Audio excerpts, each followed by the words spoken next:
everyone, Catacon here. Just a disclaimer, we will be talking about both Kuei Liang Sub-Zero and Bi-Han Sub-Zero, but only a little bit of Noob Saibot, as I will be saving him for another video. Before we begin though, I just wanted to ask if everyone could subscribe, especially if you're enjoying the content. We're getting close to on our way to 1,000 subscribers, and I can't do it without your help. So anyways, thanks, and let's get into it. Today's topic is the Lin Kuei Cryomancer, Sub-Zero.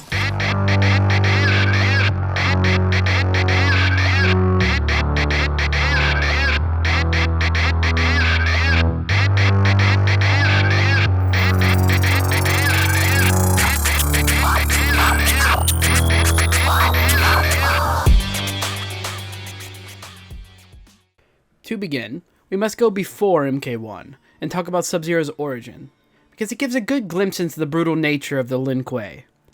Now, originally both brothers Kuei Liang and Bi-Han were half Chinese and half American, as the Lin Kuei had sent an operative to meet a woman and create a family with her. Once the children had reached a certain age, they were taken away from the mother, bringing them back to China and raising them in the ways of the Lin Kuei. For those of you unaware of the Lin Kuei, they are an assassin-based clan that operates in China, and considered by many as the most feared assassins in the world, with the only others that compete with them being the Shirai Ryu. Now being raised in the Lin Kuei, Kuei Liang and Bi-Han were made into assassins, and because of their father's attributes, they grew up with cryomancer abilities, meaning they were able to form ice and snow at their fingertips.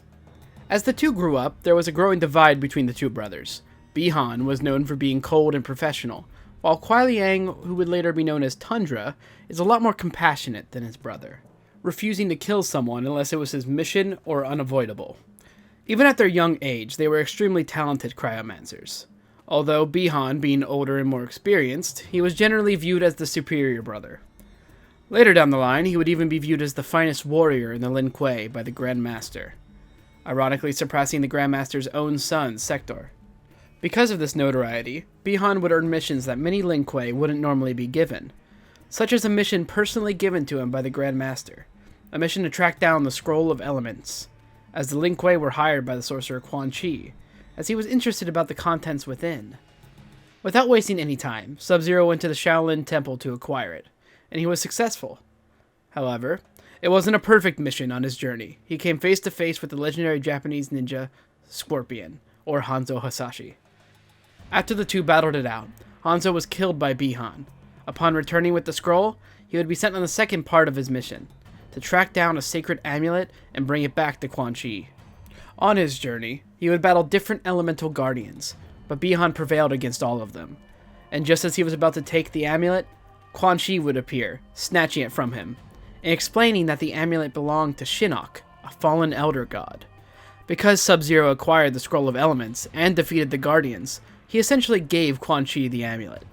As quickly as he entered, Quan Chi escaped before Sub-Zero could do anything. This is when the Thunder God Raiden would confront Bi-Han. Raiden was understandably angered at Bi-Han's actions, but knowing the situation, he gave Sub-Zero the job of acquiring the amulet to redeem his name and clan. In search of Quan Chi, Sub-Zero would travel across the Netherrealm, killing Netherrealm demons, and going as far as to defeat Quan Chi's personal henchmen, not before sparing one of them, being Serena. During the end of Mortal Kombat Mythologies, Sub-Zero would come face to face with Hanzo, now referring to himself as Scorpion. This is because after his death and the demise of the Shirai Ryu, he became a servant to Quan Chi, who told Scorpion that Bi-Han was leading the charge against his clan, causing the two to battle, with Scorpion once again being defeated. Eventually, Bi-Han was able to track down Quan Chi and defeated him with the help of Serena. After the fight, Serena begged Bi-Han to save her so that she wouldn't be cast to the Netherrealm forever. However, before they could do anything, Serena was killed by Shinnok. He then would use all of his tools in his arsenal to obtain the amulet of Shinnok, and escape with the assistance of Raiden's portals, returning the amulet to the Thunder God. Now, after the events of Mythologies, Bi-Han would begin to ponder something that Quan Chi had told him. You see, most Earthrealmers, when exposed to the Netherrealm, would begin to have their soul corrupted, but Bi-Han was able to stay there for a very, very long time. Quan Chi explained that at his very core, he was nothing but an evil and ruthless assassin, words that would not sit very well with Bi-Han. Mortal Kombat. When Bi-Han returned back to the Lin Kuei, he was informed by the Grandmaster that he was chosen to participate in the next Mortal Kombat tournament. was even handpicked by Shang Tsung himself. As big of a deal as that is, Bi-Han viewed this as the perfect opportunity to complete a mission they had, to kill Shang Tsung. Bi-Han would then travel to Shang Tsung's island, representing the Lin Kuei. However, things did not pan out as expected, as when Shang Tsung and Goro were defeated by Liu Kang, the island started to crumble and fall apart. It is here where Bi-Han was confronted again by Scorpion. The two would once again battle, but it seems things won't end the same as it has in the past, because this would be the death of Bi-Han, the first Sub-Zero by the hand of Scorpion. On to Mortal Kombat 2. After Bi-Han's death, his younger brother Kuai Liang heard about this, and was understandably outraged. Learning that Scorpion was his brother's killer, he would start using Bi-Han's training routine in order to prep tracking down Scorpion. It was only when he became happy with his status that he abandoned his codename Tundra and donned his brother's alias, Sub-Zero. Fortunately for Kuai Liang, he would hear that Shao Kahn was announcing a second Mortal Kombat tournament, and the Lin Kuei needed a representative. So he, alongside his close friend Smoke, would enter. Now the details for who Sub-Zero fought in this tournament are scarce at best, although we know at some point he fought an Outworlder and did win. Despite his brother's cold-blooded reputation, Kuai Liang spared his opponent, and continued participating in the tournament on the lookout for Scorpion. By the end of the second tournament, the pair were unsuccessful at finding Scorpion, so they decided to return back to the Lin Kuei. Now during the events of Mortal Kombat 3, they returned to find out the Grandmaster would be moving forward with the Cyber Initiative, a program where they would turn all the Lin Kuei into heartless machines. Machines that could complete tasks with no second thought or remorse. This was in order to adapt to the modern age. The first four to be selected was Cyrax, Sector, Smoke, and Sub-Zero. None of those picked were very happy about it, except for the Grandmaster's son, Sector. Cyrax was forced to become a cyborg, while Smoke and Sub-Zero would run away from the Lin Kuei. Although, on their journey, Smoke was captured, but out of sheer luck, Sub-Zero came across Raiden, and he told him about their situation. Raiden said that he would help him if he would help defend the realm against Shao Kahn, as the Emperor was angered at the second tournament loss, and was resorting to forcibly taking the realm. Whilst the battle for Earthrealm was on its way, Sub-Zero was forced to go face-to-face with his former allies, taking on the likes of Sector, Cyrax, and Smoke. Luckily though, during this conflict, Sub-Zero was able to reach out to his friend Smoke and override the Lin Kuei's programming. Because of this, for a while, Smoke was able to somewhat return back to his human self, and when they were confronted by Sector and Cyrax, they were able to defeat them. Sadly, this victory wouldn't mean much, as when Sub-Zero returned back to Earthrealm, Smoke was unfortunately captured by Shao Kahn's forces, deactivated, and stored underneath his fortress. During the climax of the third game, Shao Kahn was once again defeated, and Earthrealm returned back to its normal state. This peace, however, was short-lived. As in Mortal Kombat 4, the fallen Elder God Shinnok would spring a surprise attack across all realms, with the use of the Brotherhood of Shadows, and it was an attack that no one anticipated. So with his home being attacked, Sub-Zero would again join Raiden to defend Earthrealm. Although, during the invasion that ensued, Sub-Zero would be blindsided by Scorpion, and Sub-Zero was very confused at this point, because Hanzo wasn't even on his radar. It was only during Kuai Liang's defeat that he learned from Hanzo that he was responsible for killing Hanzo's family. Obviously confused, Sub-Zero denied this, stating he was not the one who killed his family, right before passing out. When he awoke, he was surprised to see that he remained alive, and was very confused on what just transpired. If you're also confused as to what happened, let me quickly explain, as I will be making a Who is Scorpion video in the future. But for now, Hanzo learned from his own master, Quan Chi, that he had in fact been the murderer the entire time, pinning Bi-Han and Hanzo against each other for his own amusement.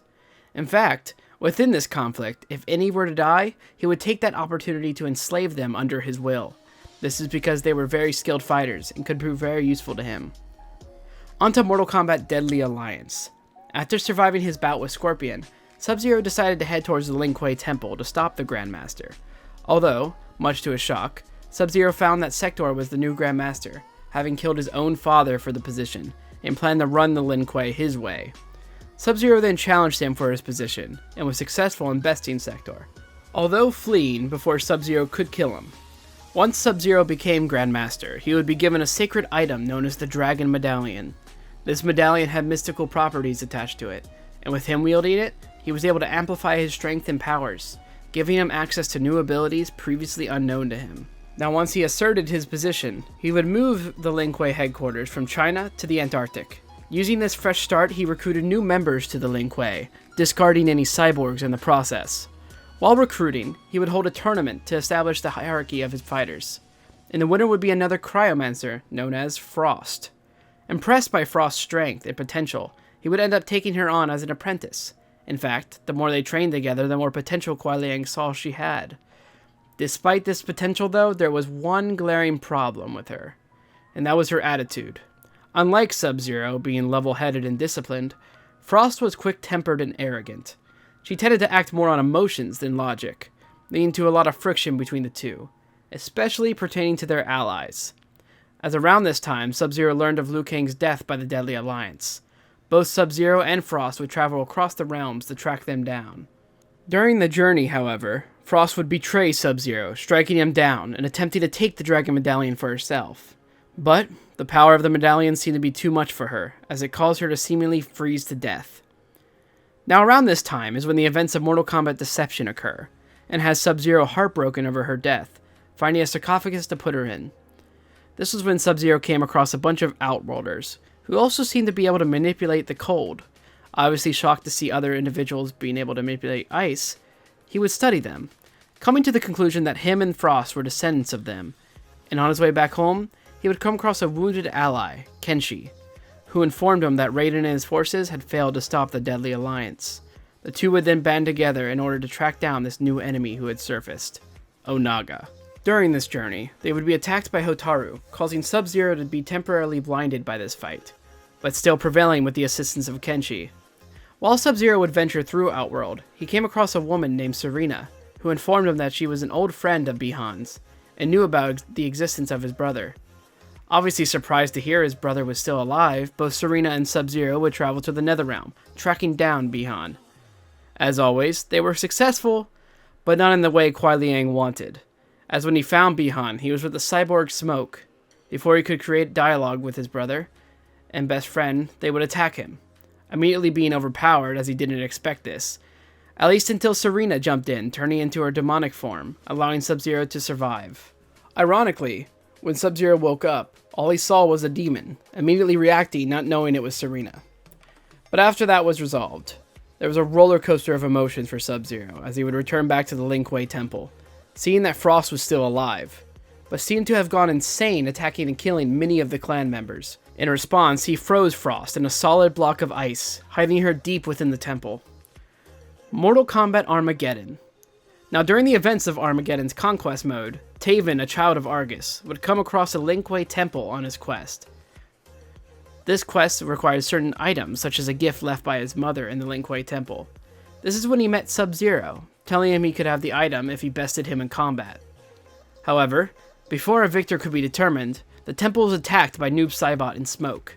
The two leading a siege on the temple, they would turn many Lin Kuei warriors into a sort of brainless cybernetic zombie. During this battle, Sub-Zero was defeated by his older brother Bihan, who would be challenged by Taven and bested. After Bihan's defeat, Kuai Liang would take this opportunity to attempt a cleanse of sorts of his brother's soul, which was corrupted under Quan Chi's service from the Netherrealm. The details of this cleanse are scarce at best, because strangely, the next time we see Bihan and Kuai Liang, it's at the Battle of Armageddon, where Sub-Zero is on the forces of light and Noob the forces of dark. It can then be assumed that Kuai Liang wasn't very successful in saving his brother. Since we're talking about Mortal Kombat Armageddon, we now know the only two survivors are Raiden and Shao Kahn, perfectly setting us up for the reboot. Mortal Kombat 9.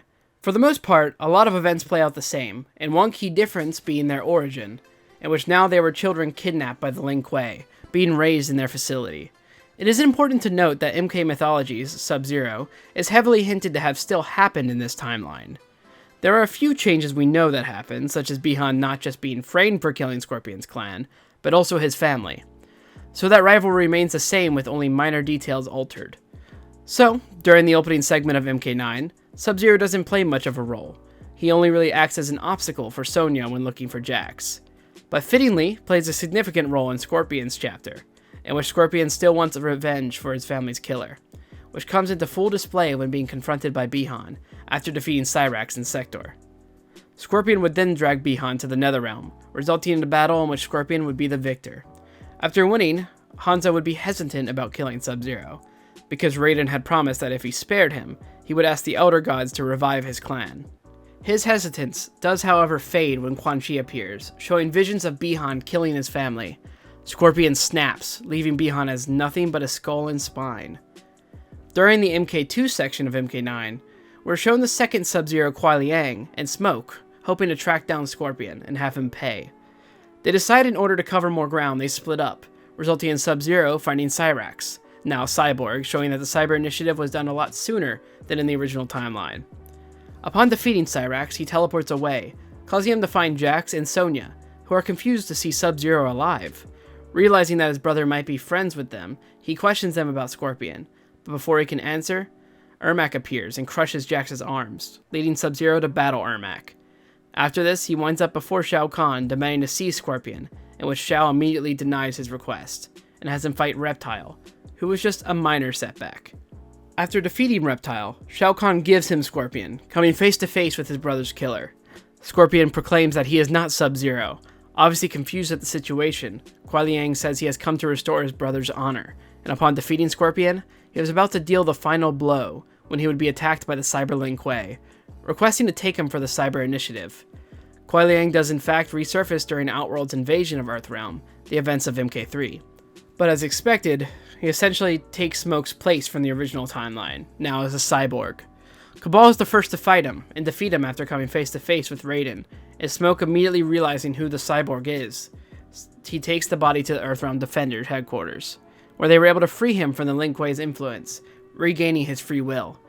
And they use it to infiltrate the enemy, using this to find out what was going on with Shao Kahn. Before learning anything, Sector tells him that something is off with him, but before he can reboot him, Sector's defeated by Cyber Sub-Zero, marking another step to regain his humanity. He then continues to help Earthrealm by freeing some soldiers, and defeating Kintaro, Goro, and Ermac. Once he freed the soldiers, he learns that in a graveyard, Quan Chi is attempting to create a Soulnado. Once he arrived at Quan Chi's location, he would come face to face with Noob Saibot, Quan Chi's new creation. He then reveals to be his brother Bi-Han. Understandably, he wants Bi-Han to be on his side. However, he says that he's good with who he is now, and embraces it. After they fight, Kuai Liang being the victor, the Soulnado is unfortunately finished, causing him to flee the scene, allowing Nightwolf to fix things. However, upon returning, a surprise attack is sprung on them by the Lin Kuei, alongside a Shang Tsung-infused Sindel, who would notoriously kill many of Earthrealm's champions, Sub-Zero being one of them. The next appearance he would have would be as a Revenant, showed to Raiden by Quan Chi. The next time we would see Sub-Zero would be the MKX comic book series. However, this series is mostly not canon, only certain parts were actually used in future games. I still do deem it important to go over, so that you have the full scope of this character. So during the MKX comic book series, we learned Quan Chi despised Sub-Zero's cybernetic form. So before Quan Chi and Shinnok sprung their attack through the realms, Quan Chi would strip Kuai Liang of his cybernetic body, and have him create a whole new body, which is why we see Sub-Zero as a Revenant in his human form in the beginning of MKX. After Shao Kahn's defeat, Shinnok would attack Earthrealm, causing many to die, and is why Sub-Zero and Scorpion work alongside each other, killing many Earthrealm soldiers. Going as far to battle Johnny Cage, but ultimately be defeated by him. Not long after this defeat, Shinnok would be defeated by Johnny Cage and captured into his amulet. Because of this, Quan Chi returns back to his fortress to already begin planning a new rescue mission for Shinnok. Although, arriving at his fortress, Sub-Zero, Jax, Scorpion, and Quan Chi are surprised by the Special Forces, with Johnny and Sonya leading. This causes a very brutal battle, with many soldiers to be killed, and Johnny Cage is almost turned into a Revenant. It's only when Raiden interferes, they are able to break Quan Chi's influence, and the Revenants turn back to their human forms. Kuai Liang regaining his humanity causes him to feel guilt about his actions as a Revenant, and is seeking redemption. This is when Raiden gives him the chance to redeem himself, as in the comic book series. There are many Kamidogu daggers, which if you don't know about them, I go more in depth in my Who is Havoc or Who is Reiko video, so please check those out. But quick explanation, these are cursed daggers with extremely powerful blood magic attached to them, which bind anyone cut by it to what's called the Blood Code, obtaining somewhat the power of a god. The redemption Raiden spoke of was the opportunity to obtain one of these, but as he got to the facility, he would be ambushed by Kano, who would cut him over the eye with the Kamidogu dagger. This does, in one way, corrupt Sub-Zero, somewhat tainting his soul with the power of the blade. But with that power, he luckily was able to fight back and reclaim the dagger. But on his journey back, he would be ambushed by what's essentially an army of Cyber Lin Kuei. And with no other choice, Sub-Zero would use the dagger in order to defeat them. But by doing this, he lost complete control of his body, and would actually not be seen for days. This is why Raiden sends Scorpion to find him, and almost as soon as Scorpion got this mission, Kuai Liang would surface, having a fierce battle with both Hanzo and his student Takeda. Luckily, during this fight, he is able to snap back into control. Although unaware of why they're fighting, except to defend himself, Sub-Zero is almost overpowered by Hanzo. But before he kills him, Takeda convinces Hanzo otherwise. His extreme injuries causes him to pass out, but would be awakened and saved by Bo Raicho, who nurses him back to health, and is trained by the Drunken Master. Now still feeling immense guilt for himself, Sub-Zero comes to the realization to amend his past actions, he must first save the Lin Kuei. So with Kung Jin providing a flash drive, Sub-Zero would set out to the outskirts of China in order to track down the Lin Kuei headquarters. While there, he is captured by the cyborgs, but not before tampering with their mainframe by inserting the USB drive given to him by Kung Jin. Because of this, before Sector can turn him into a cyborg, Cyrax is turned against Sector, because of the USB freeing him from his control. So with their powers combined, they defeated Sector and his forces. With Sector's death, Cyrax is technically the new Grandmaster, but he states to Kuai Liang that he doesn't want to live like this, so he initiates a self-destruct, essentially giving Kuai Liang a clean slate. This marks when Kuai Liang became head of the Lin Kuei. Similar to the original timeline, he would form a new Lin Kuei in the Antarctic, where many new members are accepted and trained, including Frost. After taking on this role, he would invite Hanzo Hasashi to the temple, because of seeing what truly happened to Hanzo's family, and that he revives his clan, showing he's moved on from Quan Chi. Kuai Liang wishes to make amends. However, Frost was not too happy about this, as during this meeting, she ambushes Hanzo, attacking him. But Kuai Liang stops Frost by freezing her, and explains to Hanzo that this was not part of this meeting. He then proceeds to show Hanzo the truth from Sector's memory, creating peace for the first time for the former rivals. He later conducts a test to train the new generation of fighters, where he beats them and scolds them for their lack of teamwork. Sub-Zero then doesn't appear until the end of Mortal Kombat X, where Outworld and the Special Forces are fighting. He intervenes and saves what's known as the Combat Kids. This is actually the last we see of Sub-Zero, until MK11. During MK11, as Sub-Zero doesn't actually appear very much, the first big thing we see of him is after the Time Merger. He reveals to Raiden that it resurrected his enemy Sector, and that Sector reactivated an old Cyber Lin Kuei facility. He then heads to infiltrate and shut it down, but with the help of Hanzo Hasashi. After infiltrating the facility, they find both Sector and cybernetically enhanced Frost, who lose to both Hanzo and Kuai Liang. After they find Cyrax, they defeat him and attempt to reprogram him to their side. During this, Noob Saibot appears, and either fights his brother Kuai Liang or Hanzo Hasashi, depending on the player's choice. After defeating Noob, they fix Cyrax and he shuts down the facility, but right before doing so, he says to not bring him back as a machine. Sub-Zero confirms that man or machine, he would always be welcome back to the Lin Kuei. After escaping the facility, we don't see Sub-Zero do much until he meets the past Scorpion. After getting the help of Charon and Devora, seemingly killed Hanzo. Seeing the past Scorpion, he understandably doesn't trust that he is there on Hanzo's behalf. But after fighting and losing to him, Kuai Liang seemed to be swayed. The final time we see Sub-Zero is during the final fight for Kronika's Keep. This marks the end of MK11. As an aftermath, not much changes with Sub-Zero's choices. So, we are left with the reset timeline. In MK1, Sub-Zero being Bihan, we're bound to have more to talk about at a later date. In fact, Kuai Liang is said to be a Scorpion in this era, so we are just left to speculate what happened to Hanzo. And if you want to find out as soon as is revealed, please drop a like, subscribe, and comment down below, as I upload every Monday and Friday. And with MK1 coming up, I plan to have new and exciting content for you all. Thanks again for watching, and I hope you see you all next time. Thanks, and be good people.